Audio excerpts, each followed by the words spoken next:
ஏசாயா தீர்க்கதரிசி 54:17. உனக்கு விரோதமாய் உருவாக்கப்படும் எந்த ஆயுதமும் வாய்க்காதே போகும். உனக்கு விரோதமாய் நியாயத்திலே எழும்பும் எந்த நாவையும் நீ குற்றப்படுத்துவாய். இது கர்த்தருடைய ஊழியக்காரனின் சுதந்திரமும் என்னால் உண்டான அவர்களுடைய நீதியுமாய் இருக்கிறது என்று கர்த்தர் சொல்லுகிறார். ஆமென் தானா? நல்லா கவனிச்சுட்டே வாங்க அன்பு தேவ பிள்ளைகளே.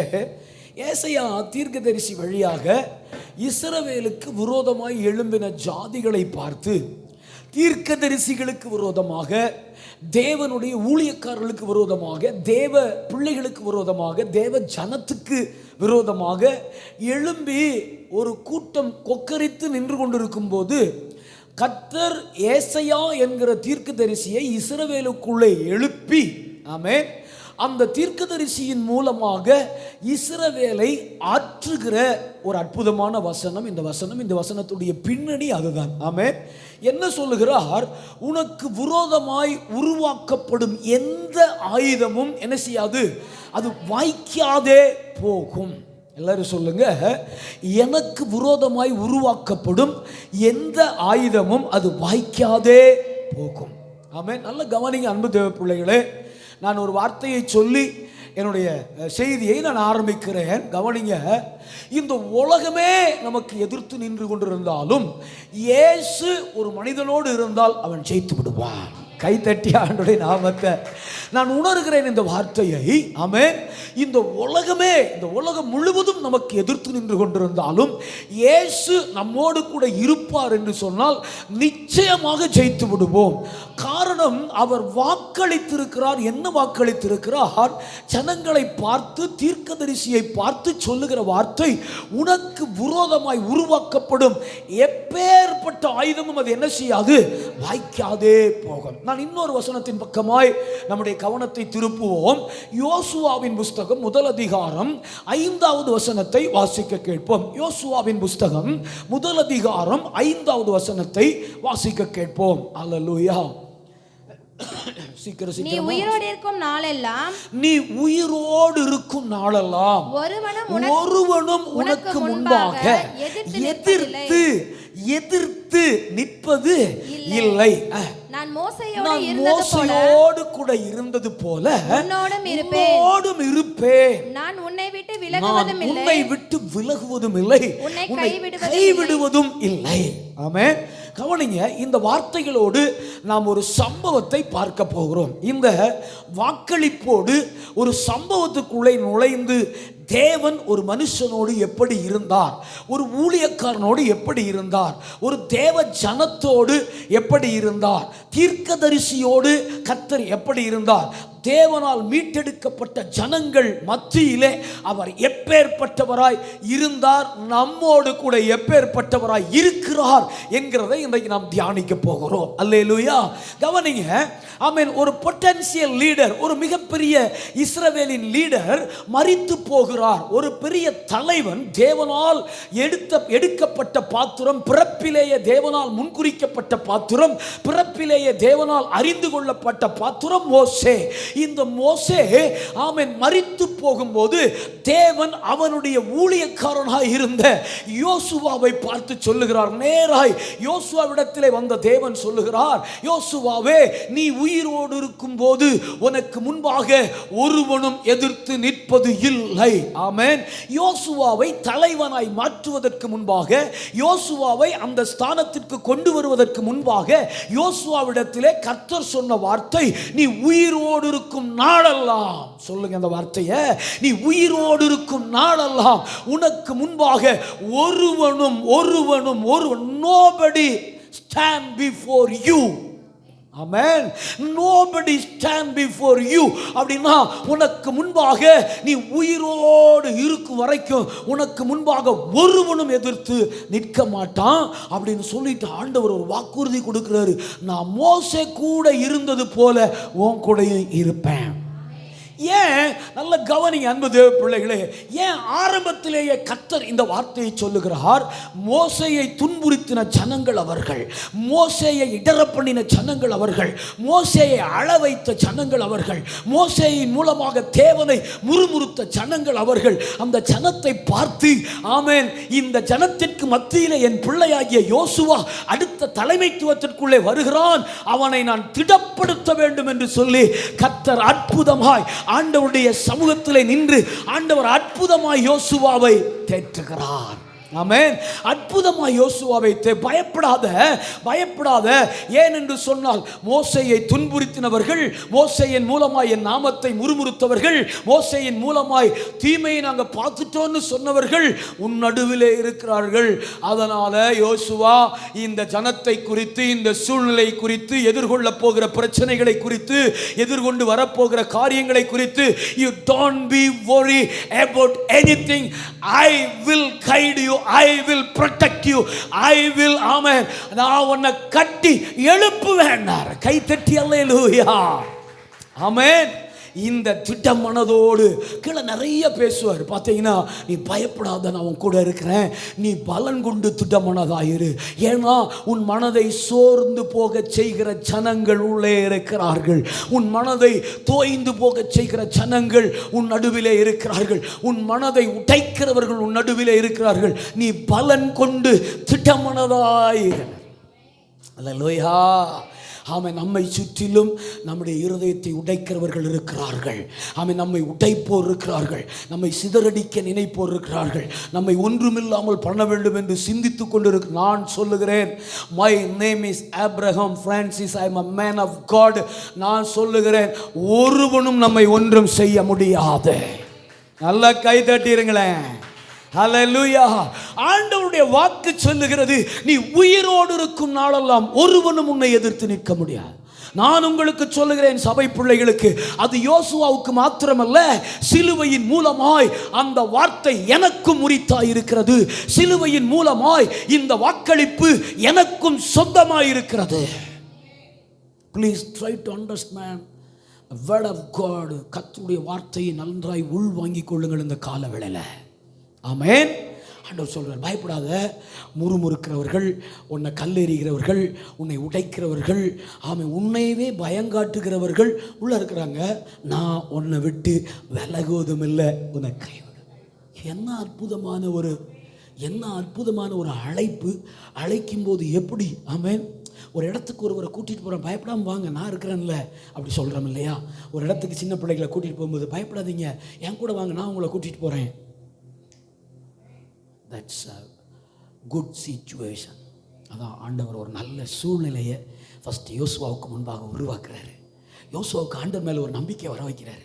யோசுவாவுக்கு ஆண்டவர் மேலே ஒரு பெரிய அன்பு வர வைக்கிறாரு. நான் உன் கூட இருக்கிறேன் யோசுவா, நீ ஒன்று செய்யணும். ஆமென். இந்த நியாயப்பிரமாண மோசே உன் கையில் ஒரு புத்தகத்தை கொடுத்துட்டு போனானே, அந்த நியாயப்பிரமாண புஸ்தகம் உன் வாயை விட்டு பிரியாது இருப்பதாக. நீ வலப்பக்கம் பார்க்காத, இடப்பக்கம் பார்க்காத, கோ ஸ்ட்ரெயிட், நீ நேராக போயிட்டே இரு, உனக்கு முன்னாடி நான் போறேனாரு. சொல்லிட்டு 9வது வசனத்தில் சொல்லுவாரு, நீ போகும் இடமெல்லாம் உன் தேவனாகிய கர்த்தர் உன்னோடே கூட. அதான் இந்த வருஷத்துடைய வாக்கு தத்துவம். ஆமென் தானா? ஆமென் தானா? அன்பு தேவ பிள்ளைகளே, நமக்கு விரோதமா ஒரு வல்லமையும் எழும்ப முடியாது. ஆமென். மனித வல்லமைகள் தேவனுடைய வல்லமைக்கு முன்பாக தவிடுபடியாகும். மனித வல்லமைகள் தேவனுடைய வல்லமைக்கு முன்பாக தவிடுபடியாகும். இந்த உலகத்தின் ராஜ்யத்தின் வல்லமைகள் தேவ ராஜ்யத்தின் வல்லமைக்கு முன்பாக அவைகள் ஒன்றுமில்லாமல் போகும். இந்த உலக ராஜ்யத்தின் பவர், இந்த உலக ராஜ்யத்தின் வல்லமைகள் தேவ நீதியின் ராஜ்யத்தின் வல்லமைக்கு நிகர் அல்ல. இந்த உலகத்தின் வல்லமைகள் கர்த்தருடைய வல்லமைக்கு ஒப்பிடத்தக்கவைகள் அல்ல. இந்த ராஜ்யத்தின் வல்லமைகள் ஒன்றுமில்லாதவைகள், தேவனுடைய வல்லமை ஒன்றை உருவாக்கக்கூடியவை. கை தட்டிருங்க. மனித வல்லமை தேவ வல்லமைக்கு முன்பாக தோற்று போகும். அதனால தான் சொன்னேன், இந்த உலகமே உங்களுக்கு முன்பாக எதிர்த்து நின்றாலும் இயேசு உங்க கூட இருந்தா யூ கேன் வின், நீங்கள் ஜெயிப்பீர்கள். நீங்கள் ஜெயிப்பீர்கள். நான் இன்னொரு வேத பகுதி பக்கமாய் உங்கள் கவனத்தை நான் திருப்பும்படி வேண்டுகிறேன். ஆமென். 2 ராஜாக்களின் புஸ்தகம் முதல் அதிகாரத்தை நாம் இந்த வசனத்தின் ஆதாரமாக தியானிக்க போகிறோம். ஆமென். 2 ராஜாக்களின் புஸ்தகம் முதல் அதிகாரம். ஆமென். முதல் அதிகாரம் 2 ராஜாக்களின் புஸ்தகம் முதல் அதிகாரத்தை நாம் தியானிக்க போகிறோம். எடுத்துக்கொள்ளுங்க, வாசிங்க. ஆமென். ஆகாப் மரணமடைந்த பின்பு மோவாபியர் இஸ்ரவேலுக்கு விரோதமாய் கலகம் பண்ணி பிரிந்து போனார்கள். அகசியா சமாரியாவில் இருக்கிற தன் மேல் வீட்டிலிருந்து. இந்த அகசியா யார் என்று சொன்னால் நன்றாய் கவனித்துக் கொண்டே வாருங்கள். இந்த அகசியா ஆகாப்புடைய பிள்ளை. ஆகாப் ஏசபேலின் பிள்ளை தான் இந்த அகசியா. ஆமென். ஆகாப் மரித்த போது இஸ்ரவேலிலே சமாரியா தேசத்துல யாரு ராஜாவாகிறா? அகசியா ராஜாவாகிறார். இந்த அகசியா ராஜாவானாலும் யாருடைய வித்து அவனுக்குள்ளே இருக்கிறது? ஆகாப்பின் வித்தும் ஏசபேலின் வித்தும் அவனுக்குள்ளே இருக்கிறது. ஆகவே அவனுடைய காரியத்தை வாசித்து கவனித்துக் கொள்வோம். ஆமென். அகசியா சமாரியாவில் இருக்கிற தன் மேல் வீட்டிலிருந்து வியாதியின் வழியாய் விழுந்து வியாதிப்பட்டு. இந்த வியாதி நீங்கி கவனி அன்பு தேவ பிள்ளைகளே, இந்த வியாதி நீங்க பிழைப்பேனோ என்று எக்ரோனின் தேவனாகிய பாகால் சேபுவிடத்தில் போய் விசாரியுங்கள் என்று ஆட்களை. எனக்கு அன்பான தேவ பிள்ளைகளே, இந்த காலவேளையில் தேவ சமூகத்தில் அமர்ந்திருக்கிற உங்களை பார்த்து உங்கள் தகப்பனாய் ஒரு கேள்வியை கேட்கிறேன். ஒன்று, நாம் பலவீனப்படும் போது, நாம் சோர்ந்து போகும்போது, நாம் உடைக்கப்படும் போது, இந்த உலக சூழ்நிலையிலே அகப்படும் போது, நாம் யாரிடத்திலே பிரச்சனைக்குள்ளாய் இருக்கும் போது, நாம் யாரிடத்திலே நம்முடைய காரியத்தை விசாரிக்கிறோம் என்பதிலே மிகுந்த கவனமுள்ளவர்களாய் இருக்க வேண்டும். அல்லேலூயா. மிகுந்த கவனமுள்ளவர்களாய் இருக்க வேண்டும். என்னுடைய பிரச்சனைக்கு தீர்வு எங்கே இருக்கிறது? என்னுடைய போராட்டங்களுக்கு தீர்வு எங்கே இருக்கிறது? என் வியாதிக்கு தீர்வு எங்கே இருக்கிறது? என் பலவீனத்திற்கு தீர்வு எங்கே இருக்கிறது? என் இருதய காயத்திற்கு களிம்பு எங்கே இருக்கிறது என்று விசாரிக்கிறவர்கள் தேவனிடத்திலே விசாரிக்க வேண்டும். அல்லேலூயா. ஆனால் சமாரியாவின் ராஜா அகசியா தன் பெற்றோர் போலவே தன் தேவனாகிய கர்த்தருக்கு முன்பாக பொல்லாங்கானதை இஸ்ரவேலிலே நடப்பித்தான். ஆமென். என்ன சொல்றாரு அகசியா? நான் மேல மாடியில் இருந்து கீழே விழுந்துட்டாரு. இப்ப கேட்கிறாரு, நான் இந்த வியாதி நீங்கி பிழைப்பேனான்னு யார்கிட்ட போய் கேளு? பாகால் சேபுவிடத்திலே, விக்கிரகத்திடத்தில் போய் என்ன செய்ய கேளு. ஆனால் இருக்கிற இடம் இஸ்ரவேல், இருக்கிற இடம் ஜெருசலேம், இருக்கிற இடம் சமாரியா. ஆமென். இருக்கிற இடம் சமாரியா. சமாரியாவுக்கு என்று ஒரு பிரசித்தி பெற்ற கிருபைகள் இருக்கிறது. சமாரியாவுக்கு என்று ஒரு நட்பெயர் இருக்கிறது. சமாரியாவுக்கு என்று ஒரு சரித்திரம் இருக்கிறது. சமாரியாவுக்கு என்று ஒரு சமாரியன் இருக்கிறார். சமாரியாவுக்கு என்று ஒரு சமாரியன் இருக்கிறார்.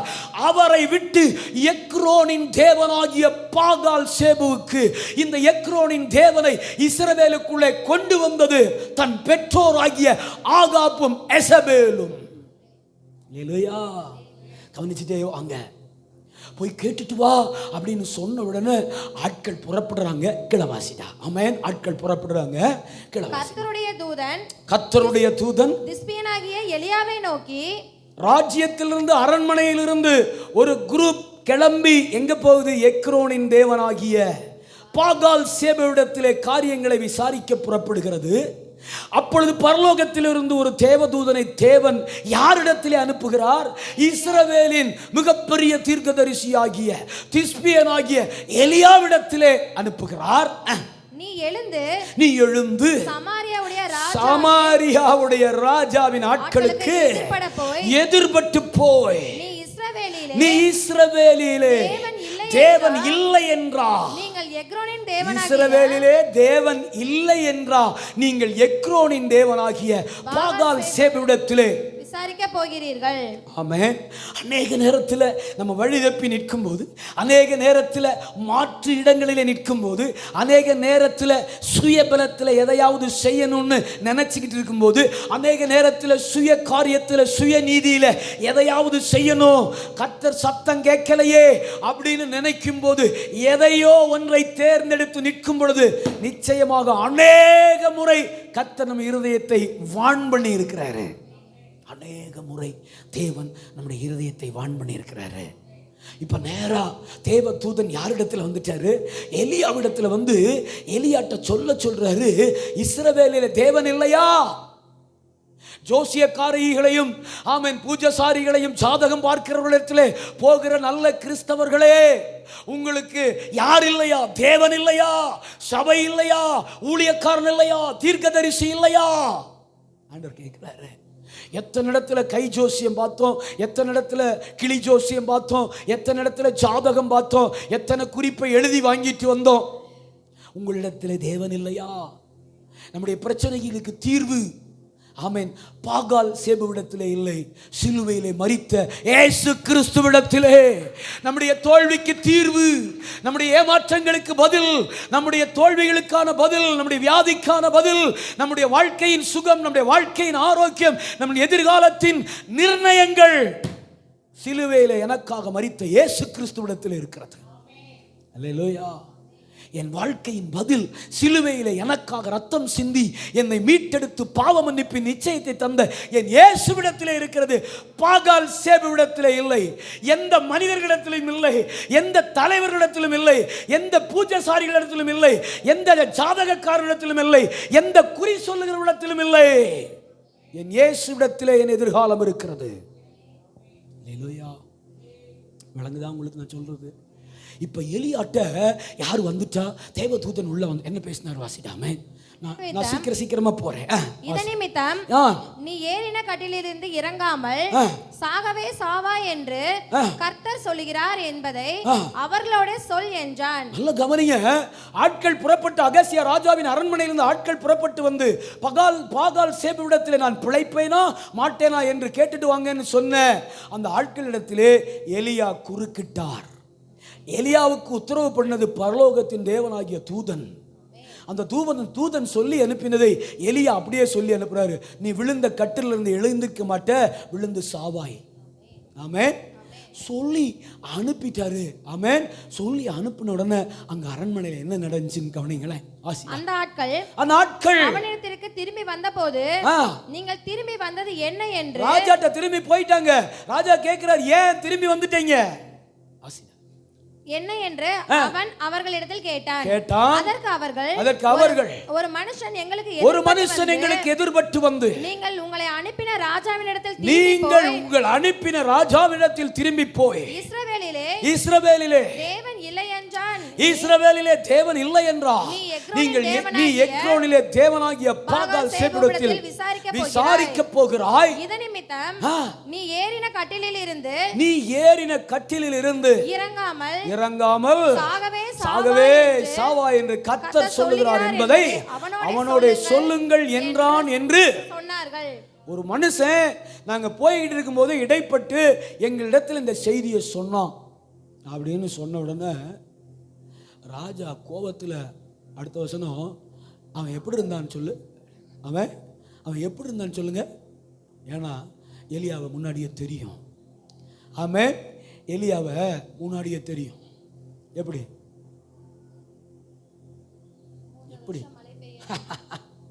எலியாவை முன்னாடியே தெரியும். அகசியாவுக்கு நல்லா தெரியுதோ இல்லையோ, அகசியாவுக்கு அப்பாவுக்கு நல்லா தெரியும், அகசியாவுடைய தாய்க்கு நல்லா தெரியும், அகசியாவுடைய தகப்பனும் தாயும் ஆமென் எப்படி மரணித்தார்கள், அதற்கு காரணம் யார், அந்த வார்த்தையை சொல்லி அனுப்பின தீர்க்கதரிசி யார் என்பது அகசியாவுக்கு நல்லா தெரியும். அகசியா கேட்கிறான், அந்த மனுஷன் எப்படி இருந்தான், அந்த மனுஷன் எப்படி இருந்தான். அப்பொழுது அவன் அவர்களை நோக்கி எங்களுக்கு எதிர்பட்டு வந்து இந்த வார்த்தைகளை இந்த வார்த்தைகளை சொன்ன மனுஷன் எப்படிப்பட்டவன் என்று கேட்டான். அதற்கு அவர்கள் அவன் மயிர் உடையை தரித்து வார்க்கச்சையை தன் அறையிலே கட்டிக்கொண்டு என்றார்கள். அப்பொழுது அவன் திஸ்பியனாகிய எலியாதான் என்று சொல்லி, அப்பொழுது அவன் அகசியா சொல்றான், இது எனக்கு தீர்க்க தரிசனம் சொல்ல ஆள் இல்ல, என் தகப்பனுக்கு தீர்க்க தரிசனம் சொன்ன ஆளு, என் தாய் இந்த தேசத்தை ஆளும் போது தீர்க்க தரிசனம் சொன்ன ஆளு, இந்த தேசத்தை கலக்குன்னு கலக்கி பெரும் பஞ்சத்தை காண செய்த தேவ வார்த்தையை இஸ்ரவேலுக்குள்ளே கொட்டி தீர்த்த தீர்க்கதரிசி. கைத்தட்டி அல்லேலூயா. இஸ்ரவேலுக்குள்ளே கொட்டி தீர்க்கதரிசி அவன் திஸ்பியன் ஆகிய எலியாதான் என்று சொல்லி, என் அப்பா செய்யாதத, என் அம்மா வெறுமையா அறிக்கையிட்டத நான் செய்து முடிக்கிறேன். நல்லா கவனிங்க. என் தகப்பன் செய்யாதத, அதாவது ஆகாப் செய்யாதத, என் தாயால செய்ய முடியாதத நான் செய்து முடிப்பேன். சுயநீதி, வைராக்கியம் யாருக்கு விரோதமா? ஊழியக்காரனுக்கு விரோதமா? தீர்க்கதரிசிக்கு விரோதமா? கர்த்தருடைய மனுஷனுக்கு விரோதமா? என்ன பிளான் பண்ணான்னு வாசிங்க. ஒரு 3 பாயிண்ட் சொல்லிட்டு முடிக்க போறேன். அவனிடத்திற்கு ஒரு தலைவனையும் அவனுடைய 50 சேவகரையும் அனுப்பினான். மலையின் உச்சியில் உட்கார்ந்திருக்கிற யாரு? எலியா எங்க உட்கார்ந்துட்டு இருக்கிறாரு? மலையின் உச்சியில் உட்கார்ந்து இருக்கிறார். அவனிடத்திலே இவன் ஏறி போய் தேவனுடைய மனுஷனே, தெரியுதில்ல எப்படி கூப்பிடுறான்டா? எப்படி கூப்பிடுறான்? தேவனுடைய மனுஷனே, தேவனுடைய மனுஷனே, நீ என்ன செய்ய? ராஜா உன்னை வர சொல்லுகிறார் என்றான். ராஜா உன்னை வர சொல்லுகிறார் என்றான். வாசிடா. அப்பொழுது எலியா அந்த 50 பேரின் தலைவனுக்கு பிரதியுத்தரமாக, அந்த 50 பேருடைய தலைவனுக்கு பிரதியுத்தரமாக, நான் தேவனுடைய மனுஷனானால், நீ சொன்னேல நான் தேவனுடைய மனுஷன் கூப்பிட்டேல, நான் தேவனுடைய மனுஷனே ஆனால் அக்கினி வானத்திலிருந்து இறங்கி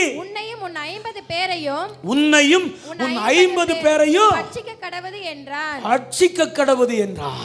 உடனே அக்கினி வானத்து கையை தட்டிருங்கம்மா, கையை நல்லா தட்டி ஆண்டு. உடனே வானத்திலிருந்து, இதுவும் புதுசில்ல, உன் தகப்பனும் உன் தாயும் சந்தித்த காரியம், இதுவும் புதுசில்ல. 21 வார்த்தை கொண்ட ஜெபத்தில் உன் பலிபீடங்களை சுக்குநூறாக்கின எலியா, உன்னுடைய பலிபீடங்களை, உன் எண்ணங்களை, உன் சிந்தைகளை, உன் நினைவலைகளை சுக்குநூறாக்கின எலியா தேவ மனுஷன். அல்லேலூயா. தேவ மனுஷன் என்ன செஞ்சார் தெரியுமா? யாரடா கூப்பிடுற? யாரு கூப்பிட்டா? என் ராஜா வேற, என் ராஜா வேறொருவர், எனக்கு ராஜா வேறொருவர். ஆமென் சொல்லுங்க. உனக்கு விரோதமாய் உருவாக்கப்படும் எந்த ஆயுதமும் அது வாய்க்காதே போகும். நீ உயிரோடு இருக்கும் நாளெல்லாம் உனக்கு முன்பாக ஒருவனும் நான் உன்னை விட்டு விலகிறதும் இல்லை, உன்னை கைவிடுவேன். தட் வேர்ட், இந்த வார்த்தை ஆண்டவர் உறுதிப்படுத்துறாரு. எப்படி தெரியுமா? முதல்ல 50 பேர் வர்றான், தலைவன் வரான், இறங்கி வா தேவ மனுஷனே, ராஜா கூப்பிடுறாரு. ஆமென். தீர்க்கதரிசி யாருக்கும் பயப்பட மாட்டான். தீர்க்கதரிசி யாரு வாசலுக்கும் போய் நிற்க மாட்டான். தீர்க்கதரிசி யாருக்கும் ஆமென் அடி பண்ணி மாட்டான். தீர்க்கதரிசி யாருக்கும் சால்வை போத்த மாட்டான். தீர்க்கதரிசி யாருக்கும் மாலை போட மாட்டான். தீர்க்கதரிசி யாரையும் வரவேற்க மாட்டான். தீர்க்கதரிசியா இருப்பான். அவன் ஏன் தெரியுமா? அவன் தேவனுடைய வாய், அவன் தேவனுடைய சத்தம், அவன் தேவனுடைய மனுஷன். அதனால இந்த உலகத்தை பார்த்து பயப்பட மாட்டான். உருவாக்கப்படுகிற ஆயுதங்களை பார்த்து பயப்பட மாட்டான். காரணம், அவனை அழைத்தவர், அவனை ஏற்படுத்தினவர், அவனை அனுப்புகிறவர் தேவனாகிய கர்த்தர், சர்வ வல்லமை உள்ளவர். அல்லேலூயா. ஆமென். நான் தேவனுடைய மனுஷனை ஆனால் இப்போ உன் கதை முடியட்டும் தானாரு. முடிஞ்சதா? அடுத்து வாசி சீக்கிரமா. அக்கினி வானத்திலிருந்து இறங்கி அவனையும் அவன் 50 பேரையும் பட்சித்து போட்டது. மறுபடியும் அவனிடத்திற்கு வேறொரு தலைவனையும். மறுபடியும் அகசியா திருந்துற மாதிரி வாய்ப்பே இல்லை. மறுபடியும் ஆமென். மறுபடியும் பிரச்சனை பண்றாங்களா? மறுபடியும் மறுபடியும் உங்கள் வழியில் குறுக்கிடுறாங்களா, மறுபடியும் மறுபடியும் உங்களை தொல்லை பண்ணுறாங்களா, மறுபடியும் மறுபடியும் உங்களை அழ வைக்கிறாங்களா, மறுபடியும் மறுபடியும் உங்களை ஏதாச்சும் சீண்டி பார்க்குறாங்களா, you don't be worry. You are a child of God, you are a nation of God, you are a ஆமென். நீங்கள் ஒரு ஸ்பெஷல் ஒன். ஆண்டவருக்கு உங்களுக்கு விரோதமாக ஒருத்தனும் எழும்ப முடியாது. அல்லேலூயா. உங்கள் குடும்பத்துக்கு விரோதமாக ஒருவனும் எழும்ப முடியாது. நீங்கள் உயிரோடு இருக்கிற வரைக்கும் ஒரு மனுஷன் உங்களுக்கு முன்பாக எதிர்த்து நிற்க முடியாது. பயப்படாமல் கர்த்தரை சேவிக்க பாருங்க, பயப்படாமல் தேவனை தொழுது கொள்ள பாருங்க, அவரை மகிமைப்படுத்த பாருங்க, அவரை ஆராதிக்க பாருங்க. அவரை அண்டிக் கொள்ளுகிற ஜனம் பாக்கியம் உள்ளது, பாக்கியம் உள்ளது, பாக்கியம் உள்ளது. வாசிடா. மறுபடியும் அவனிடத்திற்கு வேறொரு தலைவனையும் அவனுடைய 50 சேவகரையும் அனுப்பினான். இன்னொரு 50 பேரும் ஒரு தலைவனும் போறாங்க. இவன் அவனை நோக்கி தேவனுடைய மனுஷனே, ராஜா உன்னை எல்லாருக்குமே தெரியுது அவர் யாருன்னு. ஆமென். எல்லாருக்குமே தெரியுது அவர் யாருன்னு. யாரு? தேவனுடைய மனுஷனே, ராஜா உன்னை, அவர் சொன்னாரு உன்னை வர சொன்னார்னு. இவரு சொல்றாரு, ஆமென், நீ சீக்கிரமா சாக போற. அல்லேலூயா. ஆமென். அவன் சொன்னா, ஒரு முதல் வந்த 50 பேருடைய தலைவன், ராஜா உன்னை வர சொன்னார். யாரா ராஜா? எனக்கு என் தேவன் தாண்டா எனக்கு ராஜா. ஆமென். இரண்டாவது வந்த தலைவன் சொன்னா, ஏதோ சம்பவம் நடந்துருச்சு, ஒழுங்கா சீக்கிரம் வா, நீ சீக்கிரமா வா அப்படின்னு சொன்னா, எலியா அவர்களுக்கு பிரதியுத்தரமாக, எலியா அவனுக்கு பிரதியுத்தரமாக, நான் தேவனுடைய மனுஷனே, ஆனால் அக்கினி வானத்திலிருந்து இறங்கி உன்னையும் உன் 50 பேரையும் பட்சிக்க கடவுது என்றான். ஆமென். கை உயர்த்தி ஸ்தோத்திரம் பண்ணிருங்க. பட்சிக்க கடவுது என்ன? உடனே தேவனுடைய அக்கினி வானத்திலிருந்து இறங்கி அவனையும் அவன் 50 பேரையும். அல்லேலூயாவா. எத்தனை முறை இந்த உலகம் உங்களுக்கு விரோதமாய் படையெடுத்தாலும் கர்த்தர் உங்க கூட இருந்தா ஜெயிச்சிருவீங்க. இந்த உலகமே உங்களுக்கு விரோதமாய் இருந்து, ஆமென், தேவன் உங்களோடு கூட இருந்தால் நிச்சயமாக ஜெயித்து விடுவோம், நிச்சயமாக வெற்றி பெறுவோம், நிச்சயமாக ஜெயம் எடுப்போம். ஆமென் தானா? ஆமென் தானா? அகசியா அடங்குனானா? வாசிங்க. திரும்பவும் மூன்றாம் தரம் ஒரு தலைவனையும் அவனுடைய 50 சேவகரையும் அனுப்பினான். இந்த மூன்றாம் தலைவன் ஏறி வந்தபோது, இந்த மூன்றாம் தலைவன் எனக்கு ரொம்ப பிடிக்கும். இந்த மூன்றாவது தலைவனை எனக்கு ரொம்ப பிடிக்கும். ஞானவான், அறிவுள்ளவன். ஆமென். அறிவுள்ளவன். நமக்கு முன்பாக எதிர்த்து நின்று கொண்டிருக்கிற மனுஷன் யார் என்பதை அறிந்தவன். எனக்கு முன்பாக நின்று கொண்டிருக்கிற மனுஷன் யார் என்பதை அறிந்தவன், யாரால் அனுப்பப்பட்டவன் என்று அறிந்தவன், யாரால் தேர்ந்தெடுக்கப்பட்டவன் என்று அறிந்தவன், சூழ்நிலைகளை புரிந்தவன். இதற்கு முன்பாக 2 தலைவனும் 100 பேருக்கும் நடந்த சம்பவத்தை விளங்கி கொண்டவன். என்ன செஞ்சார் தெரியுமா? இந்த மூன்றாம் தலைவன் ஏறி வந்தபோது எலியாவுக்கு முன்பாக முழங்கார் படியிட்டு, கை தட்டிருங்க, கை தட்டிருங்க. ஆமென் தானா? அல்லேலூயா. எத்தனை முறை படையெடுத்து வந்தாலும் நம்மளை ஜெயிக்க முடியாது. எத்தனை முறை உங்களை தோற்கடிக்கணும்னு நினைச்சாலும் இந்த உலகம் உங்களை தோற்கடிக்க முடியாது. எத்தனை முறை சூழ்நிலை உங்களை போட்டு மூடணும்னு நினைச்சாலும் மூட முடியாது. காரணம், உலகத்தையும் மரணத்தையும் பாதாளத்தையும் ஜெயித்த கிறிஸ்து நம்மோடு கூட இருக்கிறார். கரங்களை தட்டி அல்லேலூயாவா, அல்லேலூயாவா, ஆமென் தானா? இந்த உலகம் வெறுமையா, இந்த உலகம் மாயை. ஆமென். இந்த ராஜ்யத்தின் வல்லமைகள், இந்த ராஜாக்களின் வல்லமைகள்லாம் என் அப்பாவுடைய வல்லமைக்கு முன்னாடி ஒன்றுமே கிடையாது, தூசி. ஆமென். அவர் தேடுகிறது தானியேல்களை, அவர் தேடுகிறது எஸ்தர்களை, அவர் தேடுகிறது மொர்தேகாய்களை, அவர் தேடுகிறது யோசுவாக்களை, அவர் தேடுகிறது, ஐயோ பாஸ்டர் ஆட்சி மாறிடுச்சு, காட்சி மாறலை, ஐயோ பாஸ்டர் மேலேயும் அவங்க தான் இருக்காங்க, கீழேயும் அவங்க தான் இருக்காங்க, நடுவில் நான் இருக்கேன். புரியாம கை தட்டாதீங்க. ஐயோ பாஸ்டர் மேலேயும் அவங்க தான் இருக்காங்க, கீழே அவங்க தான் இருக்காங்க, நடுவில் நான் இருக்கேன், என் கூட எங்க அப்பா இருக்கிறாரு. கை தட்டிருங்க. அல்லேலூயா. ஆமென். நடுவில், ஆமென், மேலே அவங்க தான், கீழே அவங்க தான், நடுவில் எலியாவும் எலியாவின் தேவனும் இருக்கிறார்.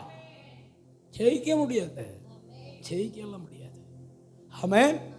ஜெயிக்கலாம் முடியாது. அறிவிப்பு வரலாம், அமெண்ட்மெண்ட் வரலாம், ரூல்ஸ் வரலாம், சட்டம் மாற்றப்படலாம்.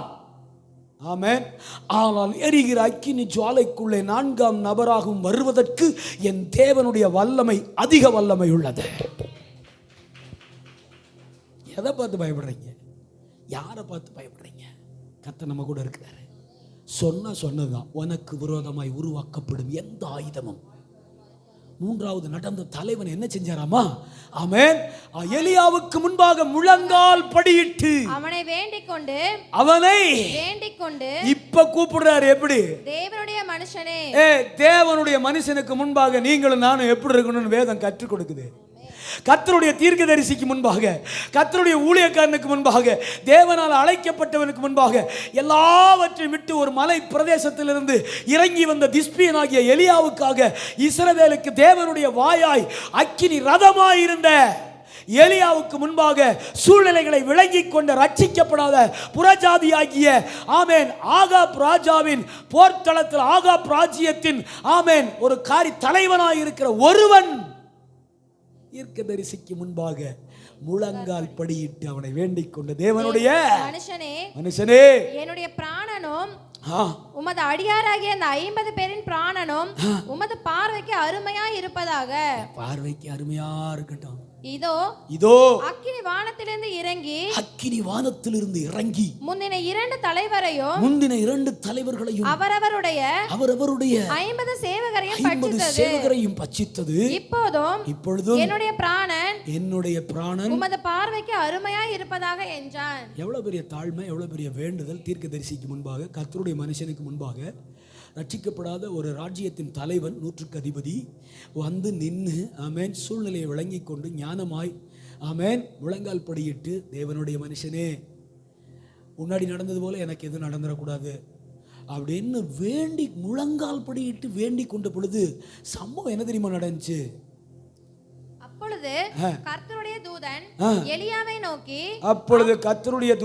எலியாவை நோக்கி இறங்கி வரல. அப்ப இவ்வளவு நேரமும் தூதன் எங்கதான் நின்னாரு? சொல்லுங்க. அப்ப இவ்வளவு நேரமும் தூதன் எங்கதான் நின்னாரு? சிறைச்சாலையிலும் தூதன் எங்கதான் நின்னாரு? அக்கினி ஜுவாலையிலும் தூதன் எங்கதான் நின்னாரு? பூட்டப்பட்ட கதவுகளுக்குள்ளும் தூதன் எங்கதான் நின்னாரு? கல்லறைக்குள்ளும் தூதன் எங்கதான் நின்னாரு? ஆமென். உயிர் தொழும் போதும் ஆமென் தூதன் எங்கதான் நின்னாரு? கடல் பிளக்கும் போதும், யோர்தான் திறக்கும் போதும், எரிகோ விழும் போதும் தூதன் எங்கதான் நின்னாரு? யோசுவா கூட தான் நின்னாரு. ஏன்னா வாக்கு கொடுத்தார்ல, நீ உயிரோடு இருக்கும் நாளெல்லாம் உனக்கு முன்பாக ஒருவனும் nobody can stand before, ஒருத்தனும் நிற்க முடியாதுடா. நான் மோசே கூட எப்படி இருந்தனோ அதே போல உன் கூட இருப்பேன். ஆமென் தானா? இப்ப தூதன் எலியாட்ட சொல்றாரு. என்ன சொல்றாரு? அவனோட கூட இறங்கி போ, அவனுக்கு பயப்படாதே என்றார். அப்படியே அவன் எழுந்து அவனோட கூட ராஜாவின் இடத்திற்கு இறங்கி போய் அவனை பார்த்து இஸ்ரவேலிலே தேவன் இல்லை என்றார். இஸ்ரவேலிலே சொல்ல வேண்டியது சொல்ல வர ராஜாட்ட நேரா தன் தகப்பனாகிய ஆகாபிடத்தில் நேரா சொன்னார். என்ன சொன்னாரு? அகசியாவின் தகப்பனாகிய ஆகாபிடத்தில் முந்தின 2 அதிகாரத்துக்கு முன்பாக என்ன சொன்னாரு? ஆகாப்பே, நீ என்ன சாதாரணமா நினைச்சிடாத. நான் தேவனுக்கு முன்பாக நிற்கிற தேவ மனுஷன். புறப்பட்டு போயிடு, பெருமழையின் இரைச்சலின் சத்தம் கேட்கிறது சொன்னாரா? பெருமழையின் இரைச்சலின் சத்தம் கேட்கிறது.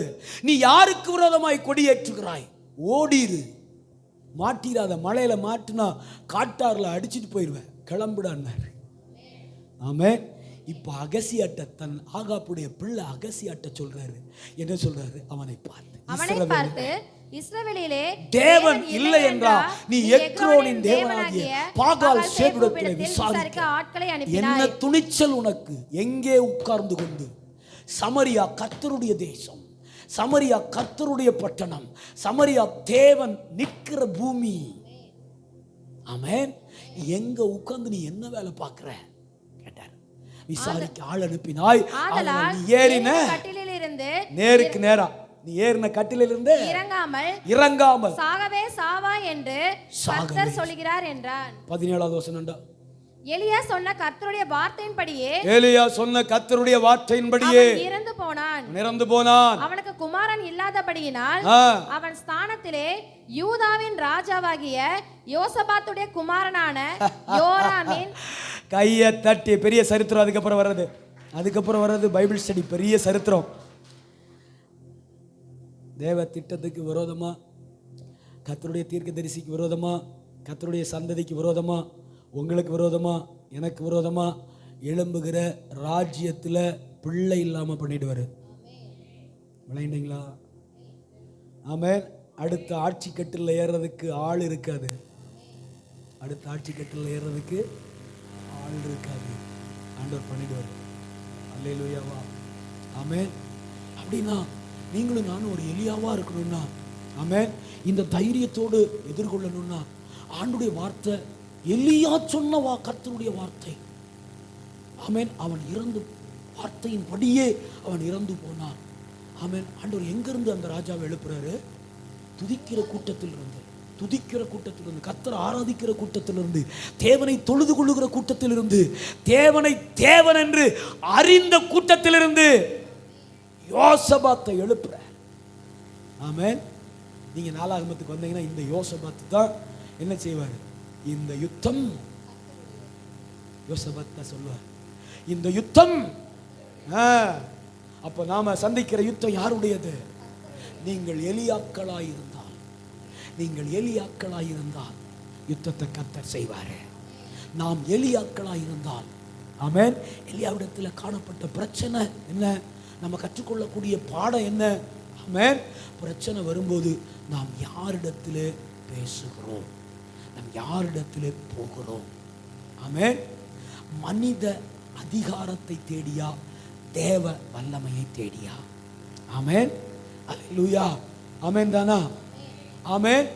பிரச்சனைகளை சந்திக்க நம்ம பலத்தில் பெருமை கொண்டாடுறோமா அல்லது தேவ சமூகத்தில் தாழ்த்துகிறோமா? பிரச்சனையை மேற்கொள்ள என்னுடைய பலத்தில் நான் பெருமைப்படுகிறேனா, தேவ பாதத்தில் தாழ்மைப்படுகிறேனா? கற்றுக்கொள்ள வேண்டிய பாடம். ஆமென். நாலாவது காரியம், ஆமென், தேவ வார்த்தை ஒரு நாளும் தவறாது என்கிற விசுவாசம் இருக்கா? கர்த்தருடைய வார்த்தை தவற எலியாவுக்குள்ள இருந்துச்சு. எலியாவுக்குள்ள ஆண்டவர் வார்த்தை என்கிட்ட தவறாது, தேவனுடைய வார்த்தை என் மூலம் நிறைவேறும், அந்த விசுவாசம் எலியாவுக்குள்ள இருந்துச்சு. ஆமென். பூரண தேவ சந்திப்பு, தேவ உறவுல, ஆமென், அடிக்கடி கர்மேல் பர்வதத்துக்கு போகிற அனுபவம் எலியாவுக்குள்ள, தேவனை சந்திக்கிற அனுபவம். அடுத்து கர்த்தருடைய வார்த்தைக்கு கீழ்ப்படுகிற, உடனே கீழ்ப்படுகிற அனுபவம் எலியாவுக்குள்ள இருந்துச்சு. 3, எலியா மேல அபிஷேகம் இருந்தது. எலியா மேல சொல்லுங்க, எலியா மேல அபிஷேகம். இந்த 3 ஒரு மனுஷனுக்குள்ள காணப்பட்டா, ஆமென், 50 பேர் இல்ல 5000 பேர் வந்தாலும் ஜெயிப்போம். ஆமென் தானா? ஆமென் தானா? ஆமென் தானா? ஆமென். பாருங்க, மனித வல்லமை தேவ வல்லமைக்கு முன்பாக ஒண்ணுமே இல்லை. எலியா ஆரம்பத்தில் என்ன சொல்லி விட்டாரோ அதுதான் கடைசியில் நிறைவேறிச்சு. 2வது வார்த்தையில் 2 ராஜாக்கள் 1 அதிகாரம் 2வது வசனத்தில் எலியாவிடத்திலே தேவன் சொன்ன, தூதன் சொன்ன வார்த்தை 17வது வசனத்தில் நிறைவேறிச்சு. ஆமென். அதற்கிடையில் சுய நீதி, இந்த உலக வல்லமை எவ்வளோ போராடிச்சு பார்த்தீங்களா? 50 பேரா அனுப்புது. ஆமென். 50 பேரா அனுப்புது. பிசாசு ஒவ்வொருத்தனா அனுப்புவான் உள்ளுக்குள்ள. பிசாசு ஒவ்வொருத்தனையா அனுப்புவான், எழுப்புவான் உள்ளுக்குள்ள. ஜெயிச்சிடும். நம்ம ஜெயிச்சிடும். சொல்லுங்க, நான் ஜெயிச்சிருவேன், நான் ஜெயிச்சிருவேன் சொல்லுங்க. ஏன்னா என்னுடைய ஜெபத்துக்கு சாதாரண பதில் வராது, அக்கினியில பதில் வரும். கை தட்டிருங்க. என்னுடைய ஜெபத்துக்கு சாதாரணமான பதில் தரமாட்டார், அக்கினியிலே மறு உத்தரவு அருளுகிற தேவன் என்னுடைய தேவன். நாம் யாவரும் எழுந்து நிற்போம், கர்த்தரை சேவிப்போம். ஆமென்.